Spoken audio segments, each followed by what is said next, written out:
Hi, everybody, and welcome to Friday Live. Today I wanted to jump back into using a wet paper again with the subject of Kinderdijk, which is this really interesting place in the Netherlands, in a town near a town called Volendam. All I have from back in '76 are these old 110 Instamatic photos. This is probably the best condition of them. They turn sort of reddish. So what I did was look up some references online. It's my old Army buddy, Mike Brown. I kind of wonder what happened to Mike. If you're out there, Mike, hi. So what I want to do is, because we're using the wet paper, and because the board here is on a 45-degree angle, that means even though we saturate the paper, gravity is pulling the water downwards, and the paper is going to be a little bit damp, well, not a little bit, noticeably damper at the bottom than it is at the top. So I thought, now how can I use this with my usual technique of doing, kind of wet on dry? Well, if this area gets a little drier while this area stays damper, that I was thinking maybe would allow me to do something like this, where we have these sort of blurry, lovely kind of reflections down at the bottom, and we need some very distinct crisp marks at the top, such as the windmills. So, I hate to show you one photo and then do another photo, but I'm thinking about doing this one. I searched for a bunch of photos that were similar to the ones that I had, and which, as you can see, weren't very easy to look at. There's this one too, but I think I may want to do this one. So, while I draw it, I'm going to tell you a little bit about Kinderdijk. It's at the confluence of a couple of rivers in a low-lying area in the Netherlands. And I'm not sure, but I think the reason that it was called Kinderdijk, or Children's Dike, which is what the translation would be. There apparently was a very bad flood in this area before these windmills were built. A very bad flood in the area in the 1400s. And incidentally, I'm doing the drawing first because when I wet the paper, I'm just not going to be able to draw on wet paper. So one of the things I'm doing here, there's kind of a tangent right there where the front of this building meets the side of the windmill there. So I'm going to bring it a little bit past that. But anyway,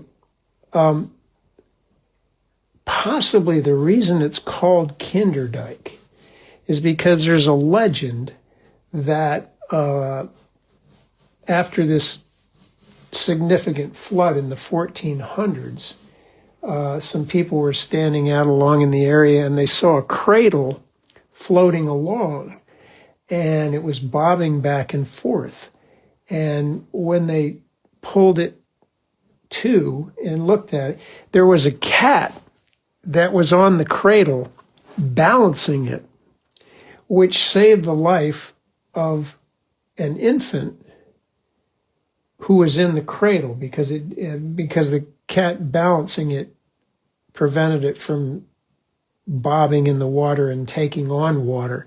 So very interesting story. Who knows the apocryphal, but it's very cute. And supposedly this is the origin of the term cat's cradle, which, I don't know, maybe some of you as kids remember there was a game called Cat's Cradle where you put strings on your finger and then somebody would take it out and they'd do it and then you'd have to find the one they did. Who knows if that's anything to do with that. Again, not to be confused with the song written by Harry Chapin, usually heard performed by Cat Stevens, Cats in the Cradle, or not to be confused with the Kurt Vonnegut book, which I have not read. I've read a lot of Kurt Vonnegut, but that one I have not read. So what I'm doing, hi Lisa, oops, I'm going to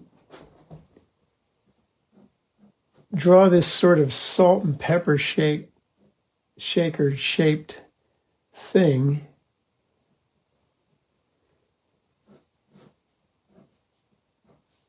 There's a roof here. There's a bit of a, but it's a beautiful, beautiful place. If you ever get the chance to go there, by all means, do go. It's a UNESCO World Heritage Site, and just along the length of this, I believe it's the Nord and the Lek are the two rivers.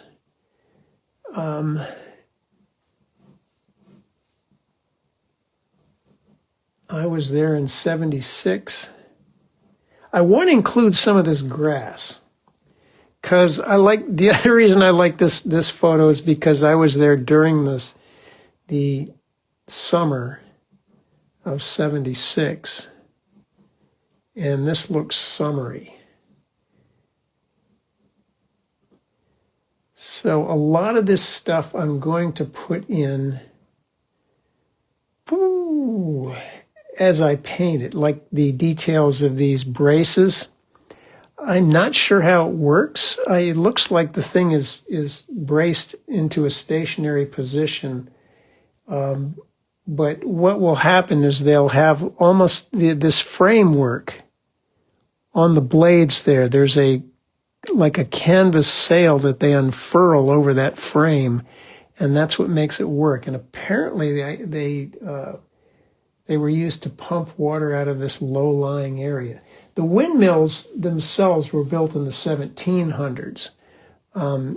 Prior to that, I guess they still had a lot of trouble in this low-lying area. So very important, key horizontal, key vertical through the center of that. See if I've got that top shape.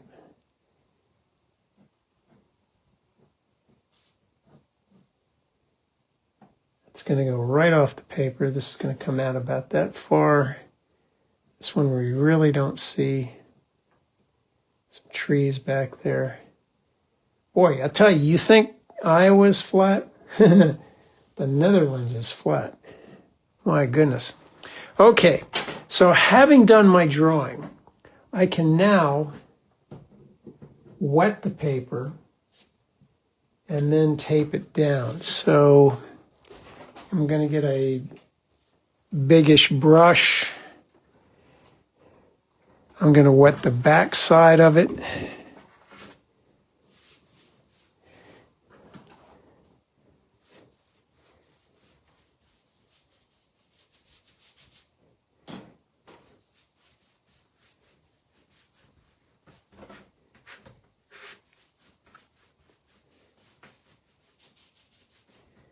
Give it a good soak. Again, like I say, the table here is on a 45-degree angle. You can see the damp paper will just sort of stick right there while I wet the front of it. And the water is going to shear down the paper and presumably keep the bottom of the thing wetter than the top. And I'm going to try to exploit that and use it for the reflections to get a more blurry shape, and as the top dries to get a more distinct, crisp shape. So what I have to do now is take my paper towel roll and roll it over it, get the excess moisture off the front, keep the moisture in the paper, and then I also want to dry the area around it so that I can put some tape on.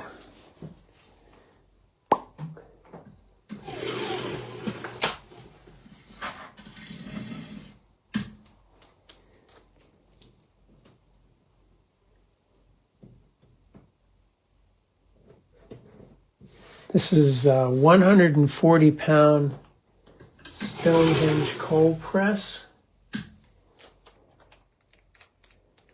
I peeled it off a block. Typically, I will use sheet paper.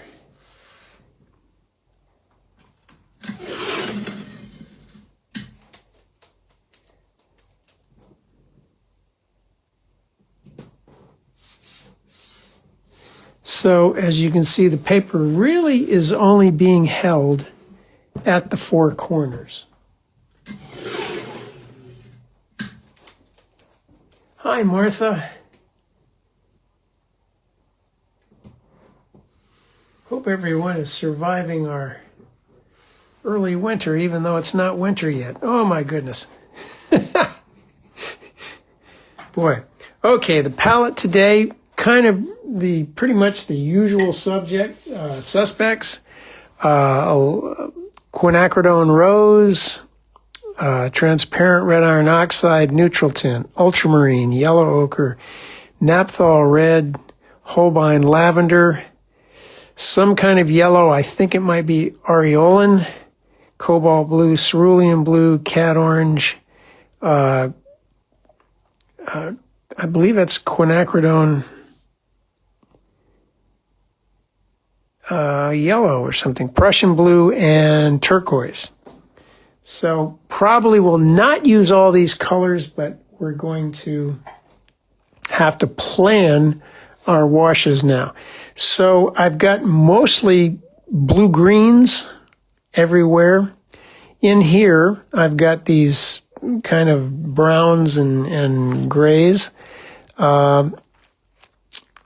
Since everything here is darker, I'm going to paint the blue over, and anything that's darker is going to be painted over anything that is popping up in front. So now I need to figure out what colors am I going to mix first. I think I'm going to have to mix, of course, some blues. I'm going to maybe turn the board upside down.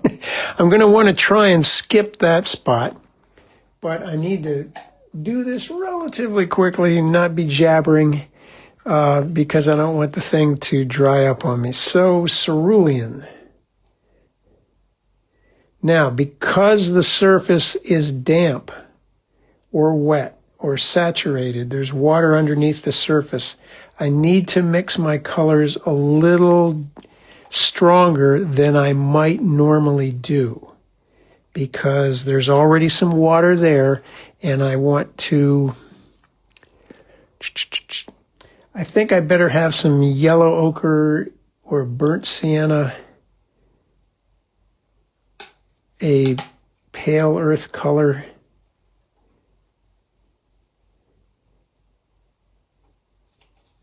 for the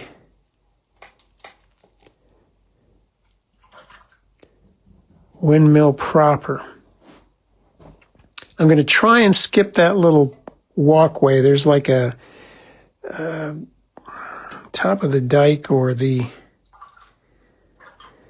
area where you could walk along here. So here we go. Cerulean blue.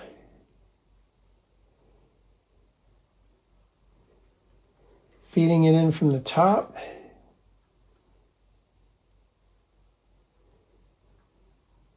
going to let that bead collect there while I put a little bit of this in here. Try to miss that roof. This is going to be darker. Now I'm going to try to add a little water to this blue so that I get, the bead is waiting for me. The trees are darker.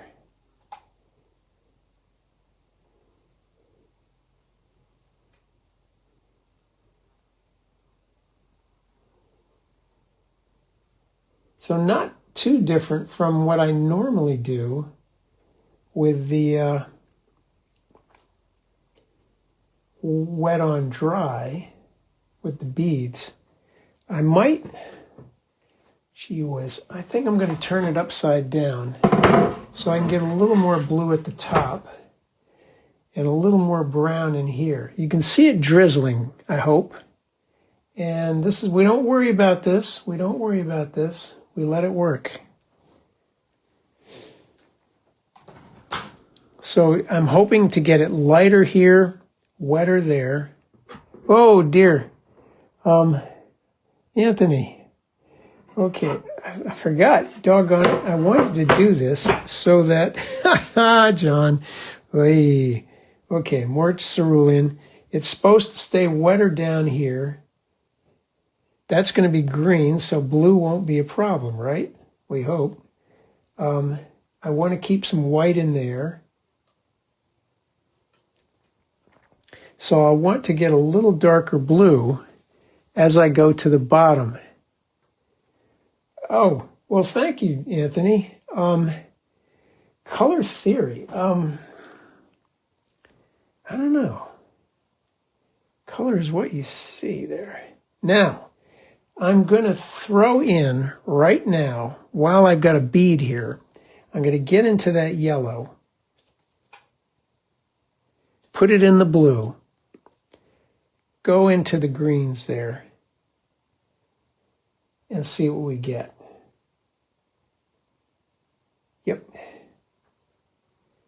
Not going to go up here because it could run down there and create a problem. And we are, of course, just like in normal watercolor, light to dark. So I want some lights in here. I'm going to try to keep them. So this yellow that I've put into this blue is, I'm hoping, going to be the lighter portions of this green. So let's see. What I'm going to do is I'm going to get a little bit of burnt sienna in a thicker mix. See, that's kind of slow moving. Maybe get a little of this. Slower moving. And I'm going to put it right below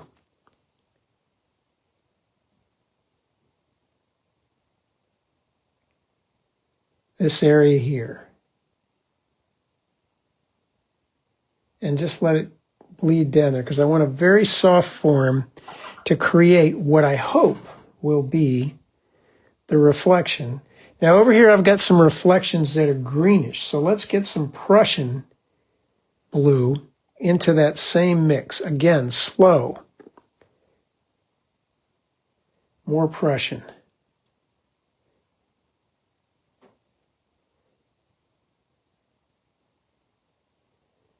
The reflections of these the tree groups here.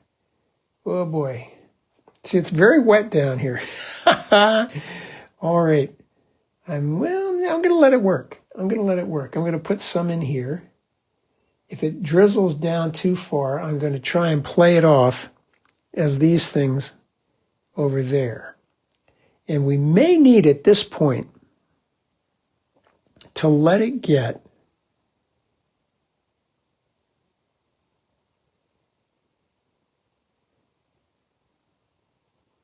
we may need to dry it.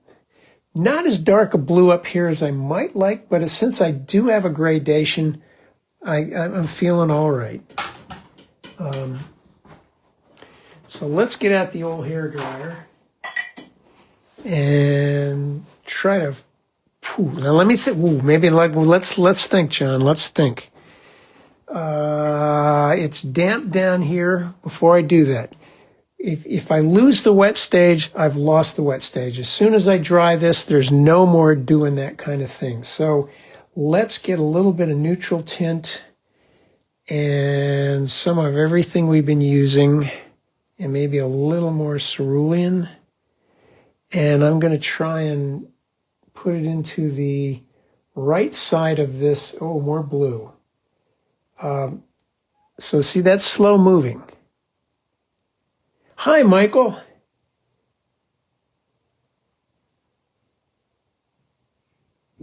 Try to do the shadowed side of this.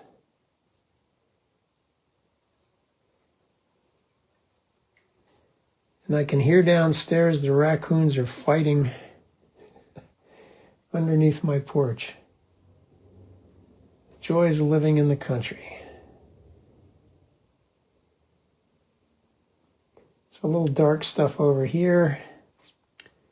Okay. And also I'm using the Oriental brush again. Holds less paint, stiffer mix. I'd like some softness. So this is a very slow moving dark, cool dark green. I'm going to try to work that in over here.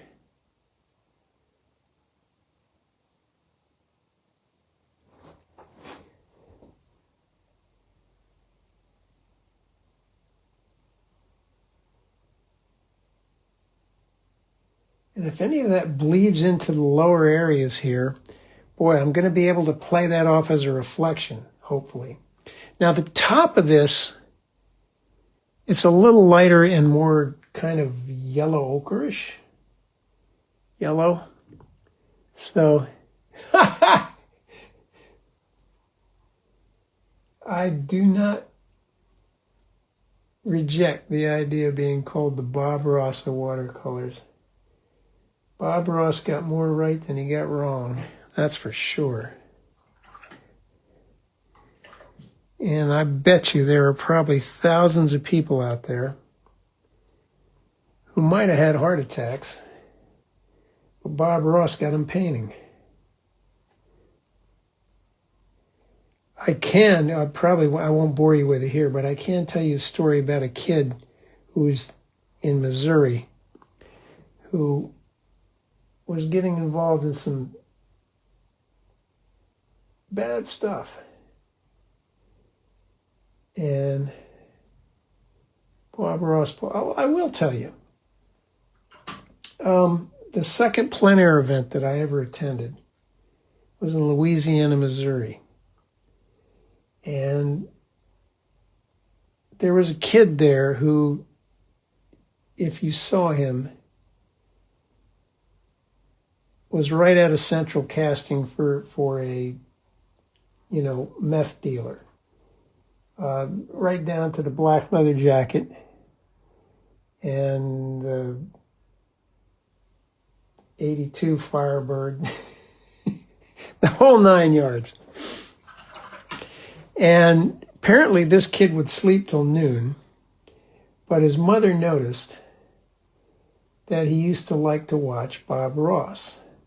So she got him a Bob Ross painting kit, and he took off with it.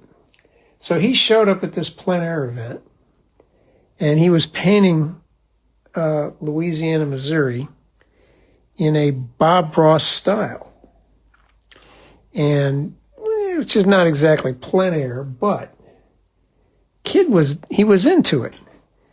And one of the categories for prizes at the plein air event was Artist Choice Award.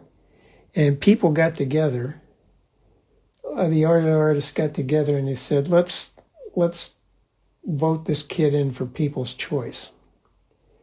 And he won it. And he was totally stoked.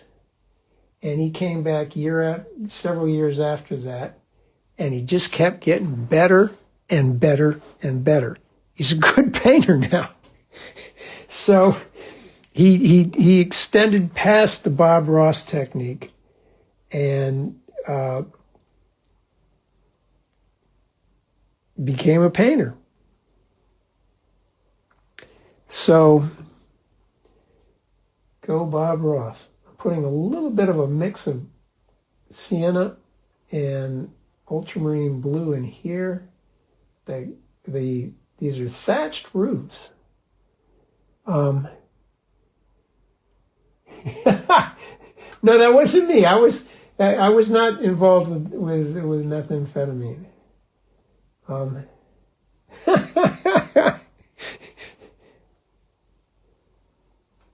a wino. Okay, I think well, let's see. I might be able to exploit this little, the surface up here, you can see that shape did not deform too much. Hi, Jason. So what happened there is because it's a little drier up here than down here, when I put something in here, it's going to spread out more because that section of the paper is wetter. So I'm actually going to rinse this brush. I'm going to squeeze it. And I'm going to try and pull a light spot out of there for these lilies or whatever the stuff that grows near the water line. Oh gosh, this is such a beautiful place. Okay, I think I'm where, well, let's see. Can I do anything down here? Yeah, I can still do stuff. Let's get some bright, oh gosh. I want to slower moving because this is very wet. So I'm putting cobalt turquoise in the yellow.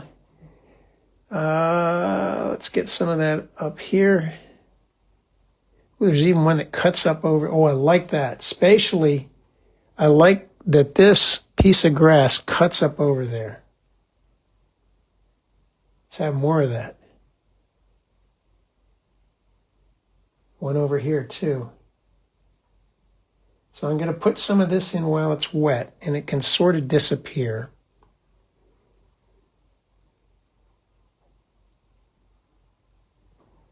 Thicker paint, wetter surface. This, I'm going to make the decision to dry it.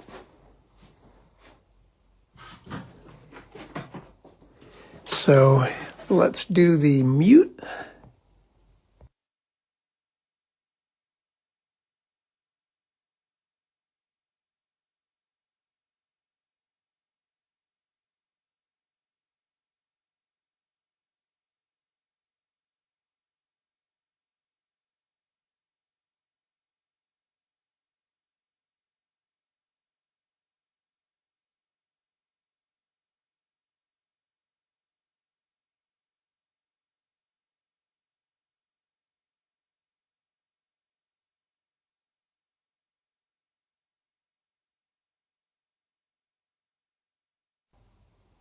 Okay, we're back. Now, at this point, I'm probably going to be using brushes that are stiffer and probably might even still use the Oriental that I can make specific marks and do some of these more specific shapes. So we're going to be working, I'm at this point, wet on dry. These are kind of lights to light mediums. So I'm going to be mixing some, what would you call them? Medium values, sienna, a little bit ultramarine, slow-ish moving, maybe some alizarin. That thing in there seems to be very dark and almost purplish. So maybe it's throwing in a dark very early, but what the heck.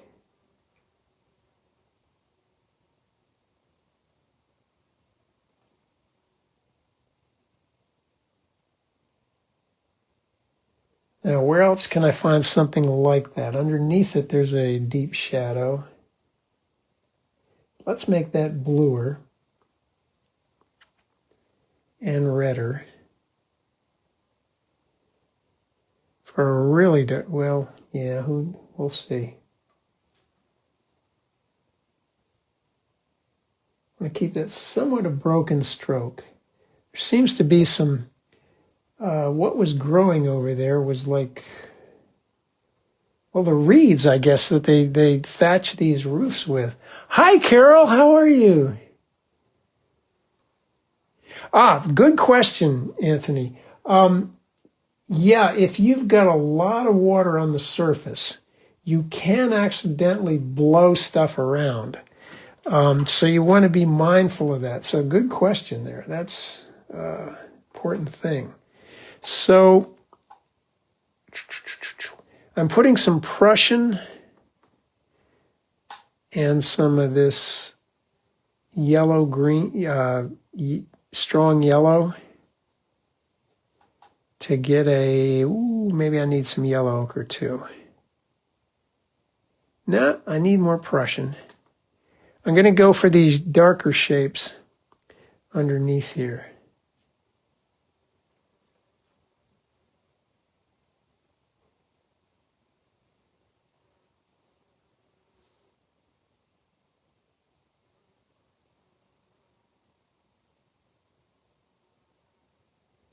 Okay, great. Well, let's make that a little yellower.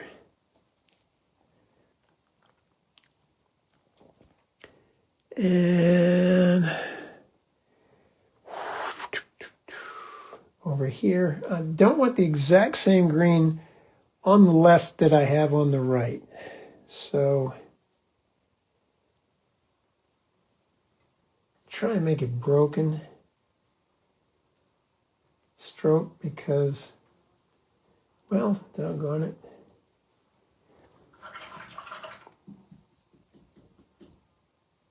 Let's put some turquoise in that.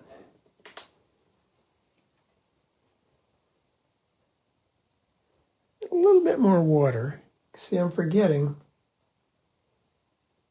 The surface is dry now. Trying to leave a little bit of that yellowish color up there. There's some whatever grows on the surface of the water there.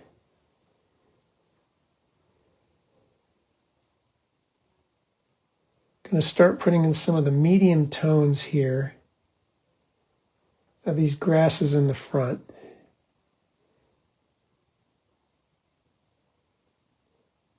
Suppose I'm going to have to put in the dark of the trees back here.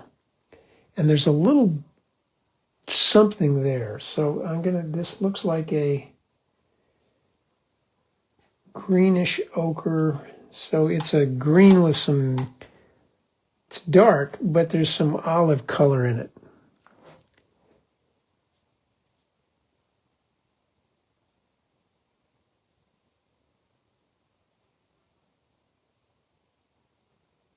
Okay, so that's the upper color. The lower color, very thick.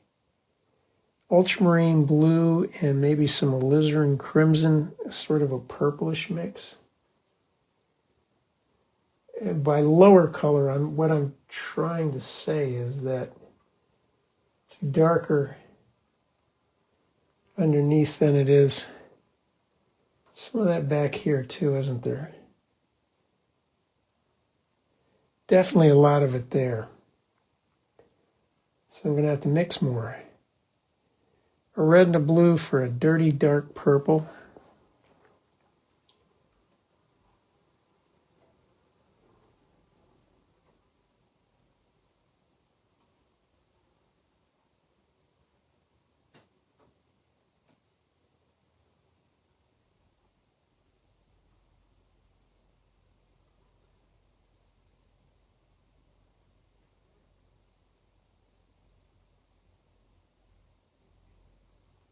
That's still moist. I can put those in there.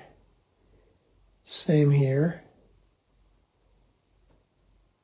By moist, we mean that underneath the surface of the paper, there is a bit of moisture. And on the left side of that, I'm going to do that. Now, we need to start playing around up here. The left side of this thing is a little darker than its right side, and the blade comes out of there. There are some brace devices which I might do as lifts. Let's get that one and that one.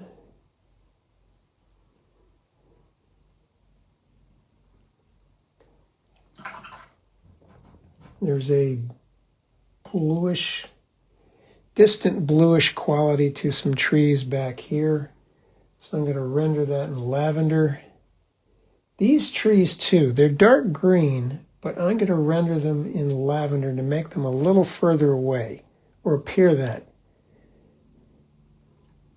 You're right. Value is the quality of color, its darkness or lightness, that actually kind of informs us as to what the light is. Whether it's strong light, soft light, gray light, foggy light. In here I'm mixing ultramarine blue and sienna.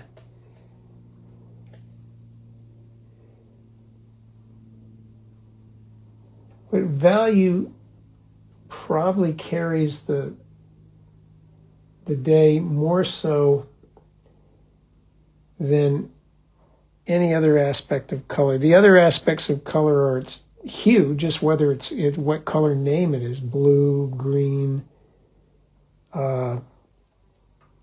yellow, whatever.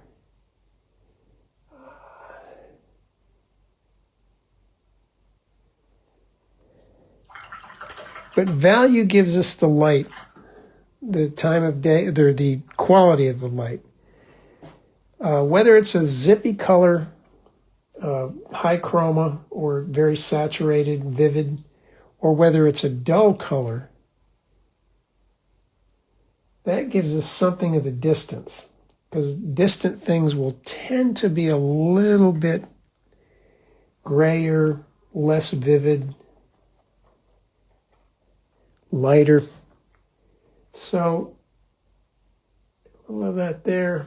I did kind of lose my reflections. They dried lighter. And also my shadows here. So I need to get some ultramarine and mix in that. And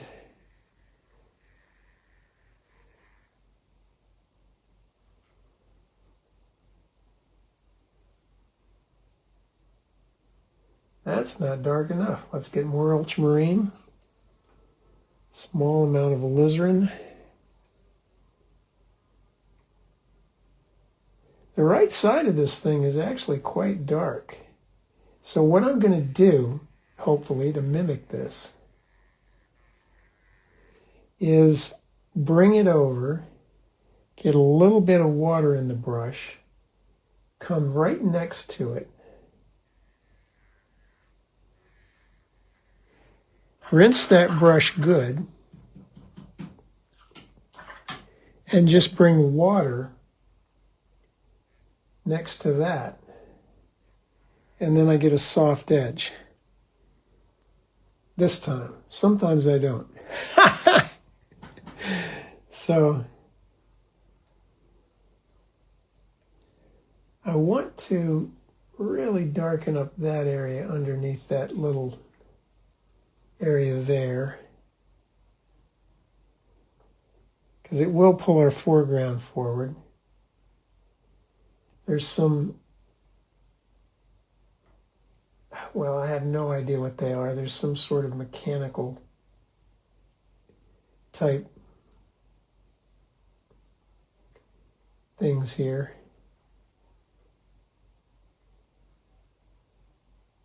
Okay. You can see how it gets dark here, but it gets light there.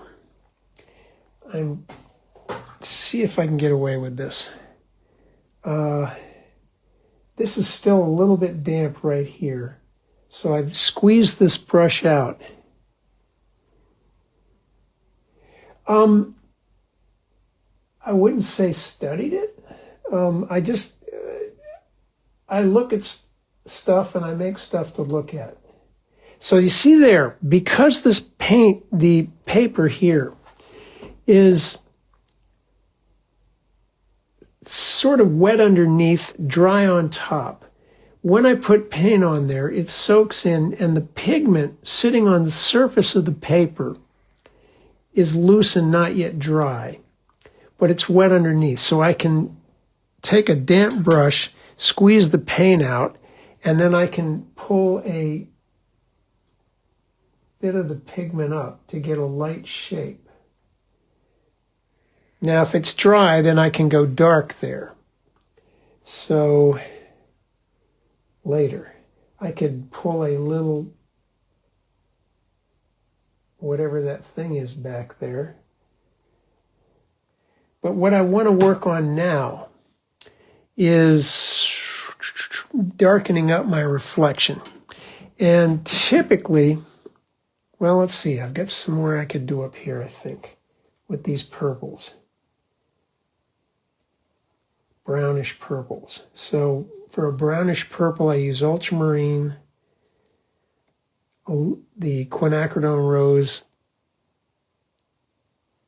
and the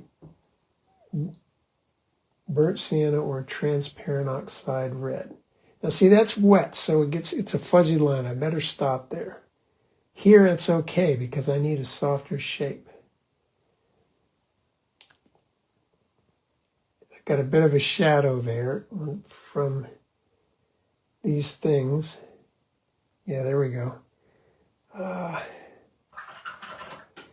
So right now I need a very dark olive shadow down here. So I'm going to take, well, one of my go-to olive colors for reflections in water.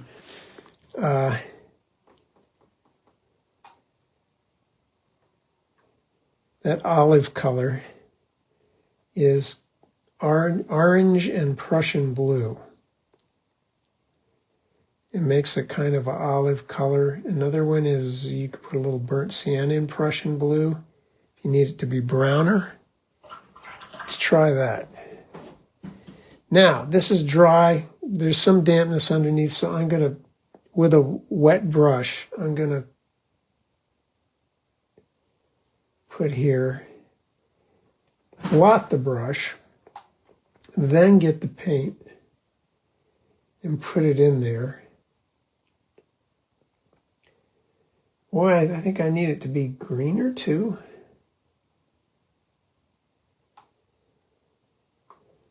Excuse me.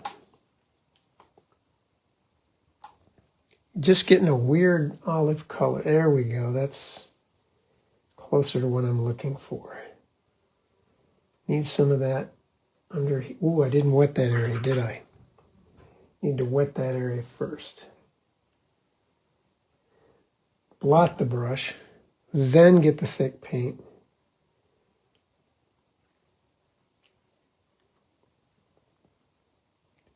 Then put it in.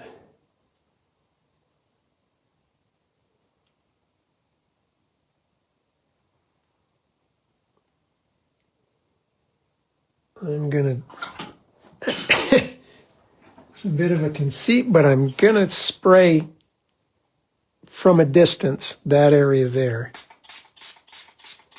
Hopefully it'll run a bit. If not, I'll take a damp, larger brush and I'll bring some water underneath it, sort of tease it down. So I'm not kind of blending through it. I'm bringing the water to it and teasing it down. I'm providing a place for the pigment that's already there to swim into.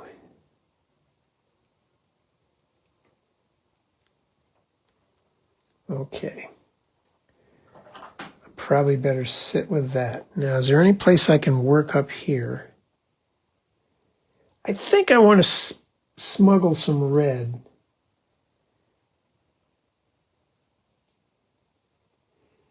Hi, Susie. I will. I'm going to smuggle some red into this area here. Those buildings are sort of a reddish color, some of them, or at least they were when I was there.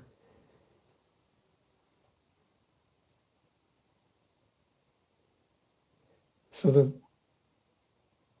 supposedly would be a bit of that in the reflection. What else? Where else can I work? Down here, but I think I'm going to need it to be drier. Or I could be working up there. Let's see. Back with this mix of darks. Good question, Anthony. Yeah, I do pre-consider that, especially what pigments I'm going to use, a particular palette, which would be, I've got a whole lot of colors here, but I'm probably not going to use a lot of them. Here, I can start doing some of the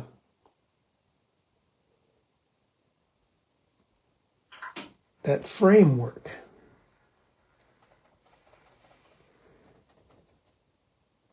Now, I don't want to draw all those little grid marks.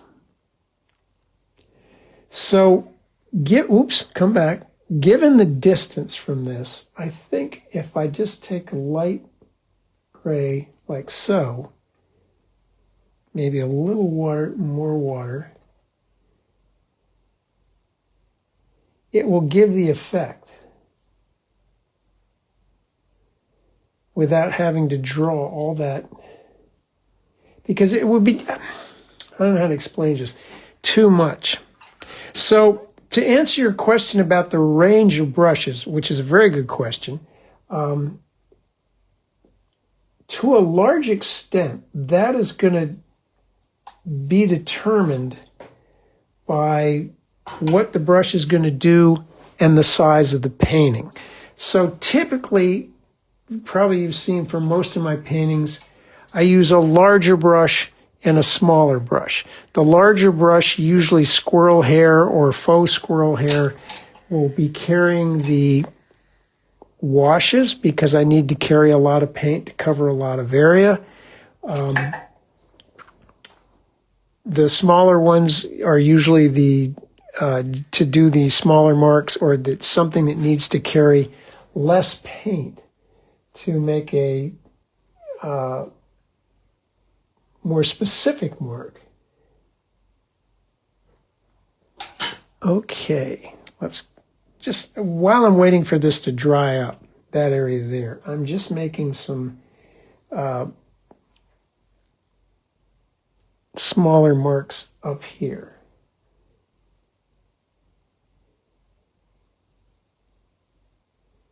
The tops apparently do rotate.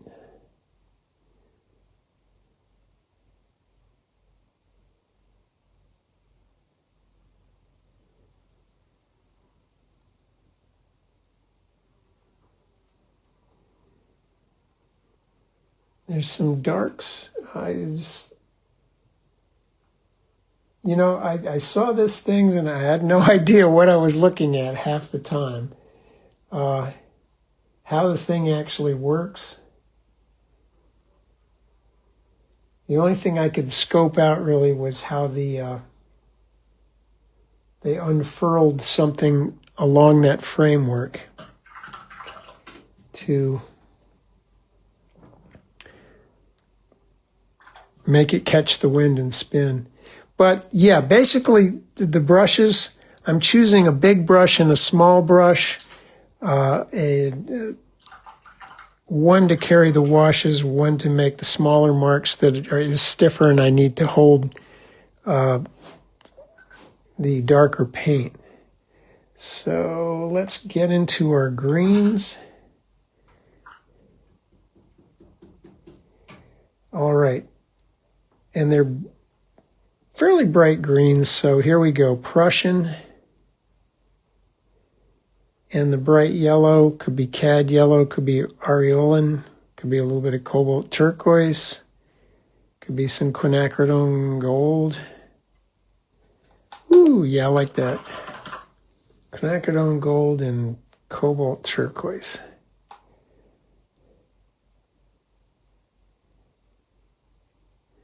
Okay.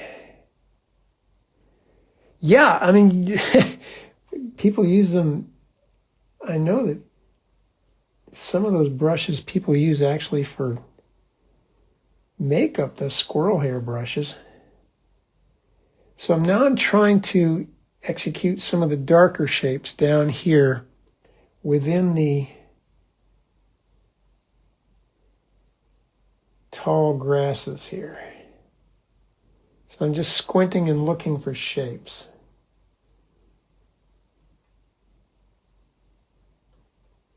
And one of the reasons I like the Oriental brush is because it does these Oriental marks.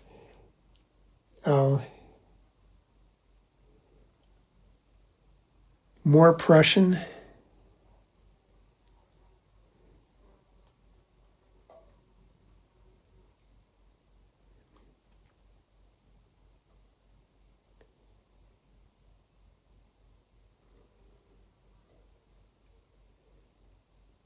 Let's put a bit of that under there.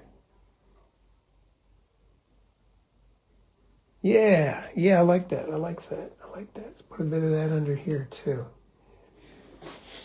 Now, more yellow in this.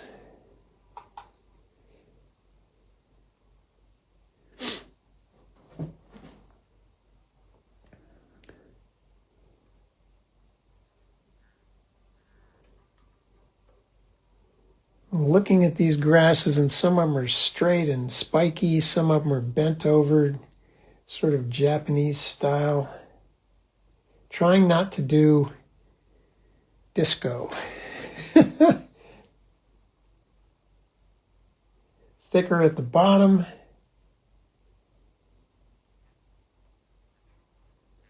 I'm watching my spacing. I'm trying to get something that's a little bit irregular.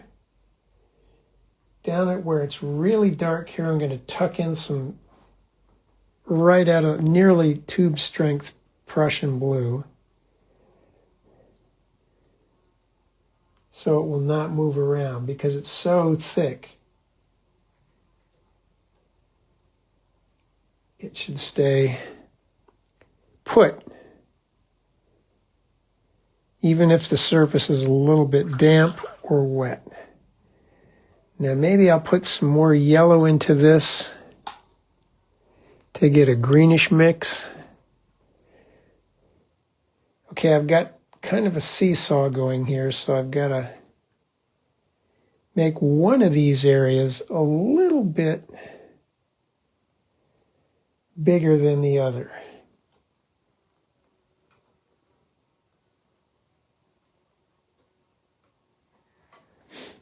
I'm not going to put in quite as much grass as I'm seeing here. I want enough to say grass, but not enough to become a big distraction or something. I think it'd be nice to possibly glaze with the yellow. It's a dirty yellow, so it's going to be yellow-green. This area back here.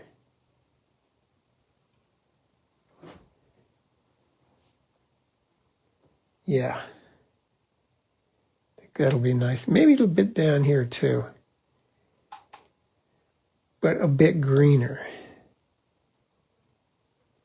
Let's get a bit of that in there. Bit of that in there. Okay, I think I'm getting close. I think I'm getting close.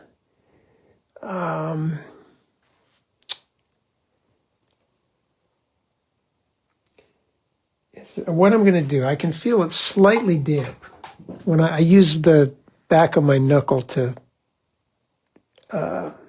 do that. So I am going to, I think I've got all the marks done that I want to be, well, shoot, maybe a little more red in there.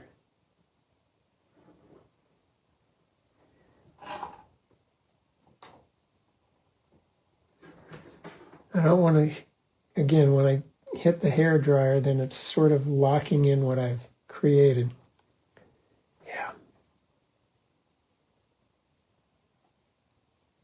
Okay.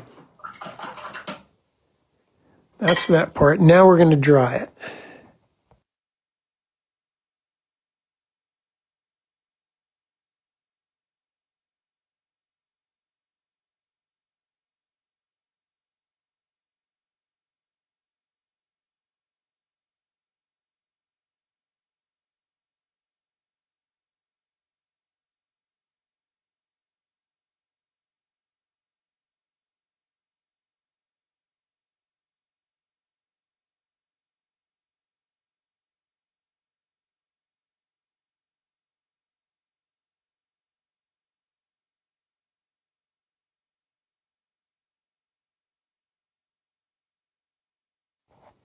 And we're back. Now for the final marks,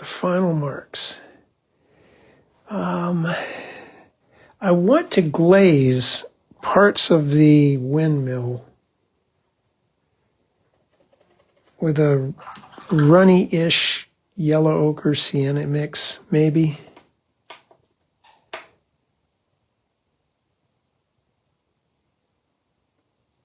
It's probably too much, so I'm going to rinse that, blot it. Yeah, there we go. And then I think I want to put some of that reddish mix up there on the thatched area. And when that dries, you know, really, this is a brush that has a pencil at one end. Hi, Kay. Brush at the other. At this scale, using pencil to draw some of those lines is a better plan than trying to paint them with a brush. So what else do I want to do? I think I want to get a bigger brush like this, and I think I want to glaze the blue down here.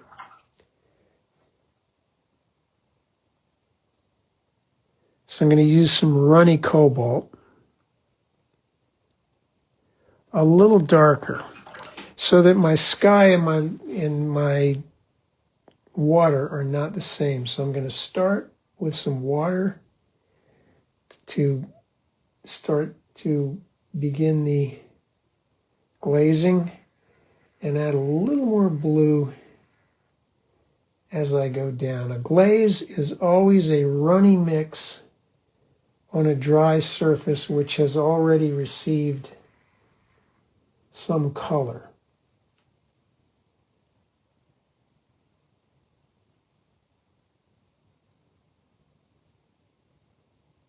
And you have to use a light touch because you don't want to disturb too much things that you've already painted. I could probably also use some of that in this area as well, the shadow. There is something going on there. I don't know what it is.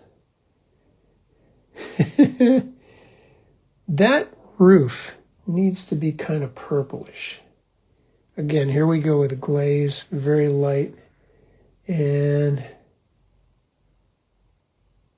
there we go. Yeah. A little bit of that back there.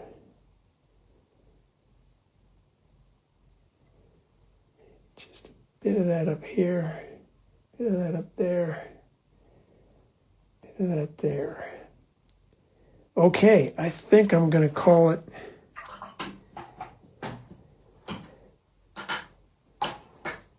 done. Or do I want to? Well, that's wet, so if I do anything, it's going to create, I could possibly lift a light area here. This is the brush that's been squeezed out. Yeah, get a light piece of grass cutting across there. Let's have a light piece of grass cutting across that. Anytime you can put something in the foreground, overlapping something in the background, you help create the sense of space. Hi, Charles. And one thing I'll do is maybe where it's dark, I will make it light, and where it's light, I will make it dark. So for example, right here, I lifted out a light spot, but where it comes up here and crosses across it, I'm going to make it dark.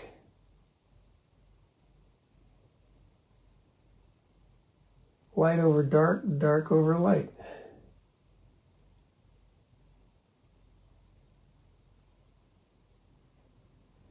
Okay, let's peel and see what we get.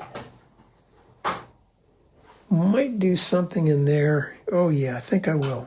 But first I'll peel.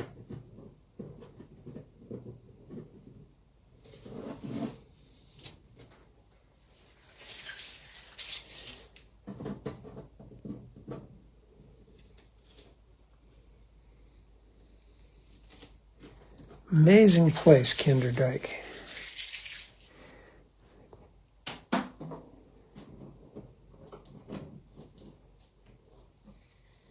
And they pretty much kept it.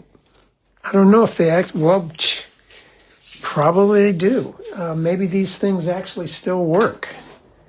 I'm sure, from what I understand, the Netherlands, they have a very, very high-tech advanced dam or flood prevention system.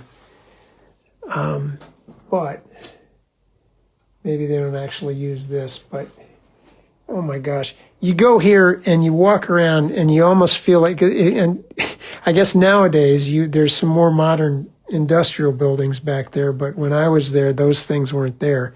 So you really felt like you were walking back in time. And I see a couple things I'm going to glaze sort of yellow-green.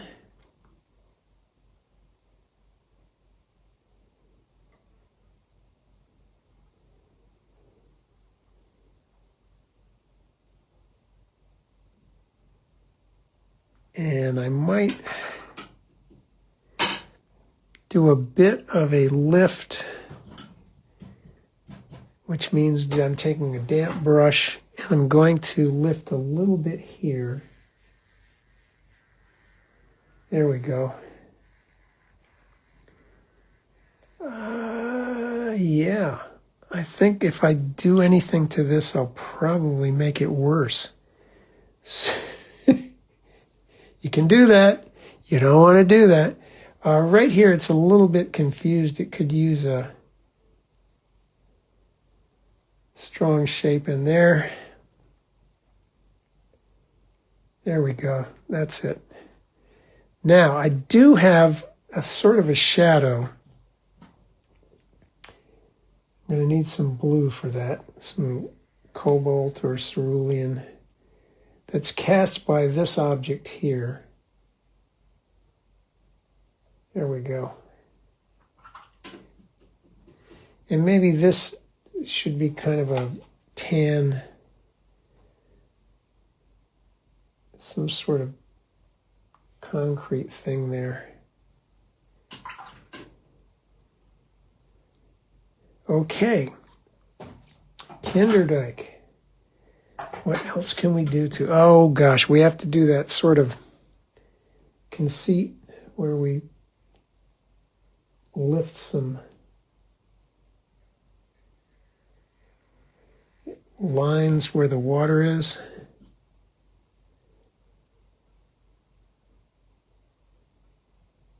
Again, this is the same idea of light over dark, dark over light. Pull some of that out. You lift it here and pull it out there. So I think that's all I want to do to it. So thank you guys for tuning in. Everybody stay safe in this crazy weather that we may be having again tomorrow. We'll see. But I enjoyed painting this one. Everybody stay safe, stay sane, and peace out.